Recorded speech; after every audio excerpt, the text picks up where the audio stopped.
Hello दादा. अरे अभि बोलतोय. हॅलो. हा आवी बोल. अरे ऐक ना, मला ना अक्कलकोटला जायचंय स्वामींच्या दर्शनाला. एक काम कर ना, आईची तब्येत पण बरी नसती, तिचं वय झालंय आणि तिला एवढा लांबचा प्रवास शक्य नाही रे. तू एक काम करतो का, आईला सांभाळायला 1-2 दिवस ये ना घरी. नाही तर मग एक काम कर ना, मी आईला ना तुझ्याकडे सोडतो, चालेल का? अरे काय तू असं बोलून राहिलाय.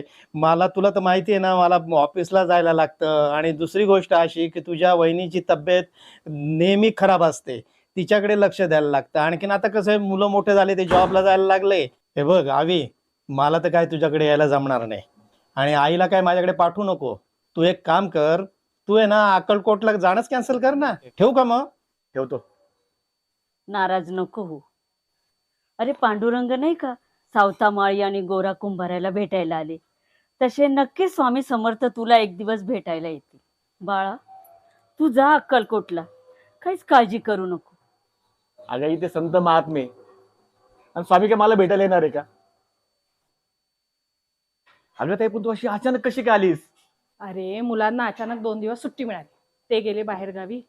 मी आले इकडे आईला 2 दिवस तेवढीच भेटायला. अगं आईची तब्येत पण बरी नव्हती, मग आईला सांभाळणार तरी कोण? पण बरं झालं तू आलीस.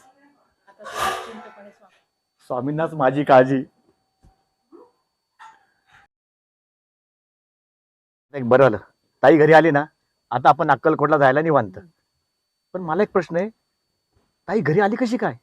अहो आईनीच ताईंना फोन केला असेल. हा. दादा, हा आजींचा मोबाईल रिपेअर करून माझ्याकडेच पडला होता, तर लेट झाल्याबद्दल सॉरी. हा घ्या आईचा फोन. अहो हा फोन तर मीच रिपेअर करायला दिला होता. ताईंना फोन कोणी केला? स्वामींनाच आपली काळजी बघ. स्वामी समर्थ महाराज की जय.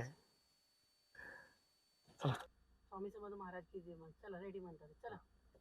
स्वामी समाज की जय.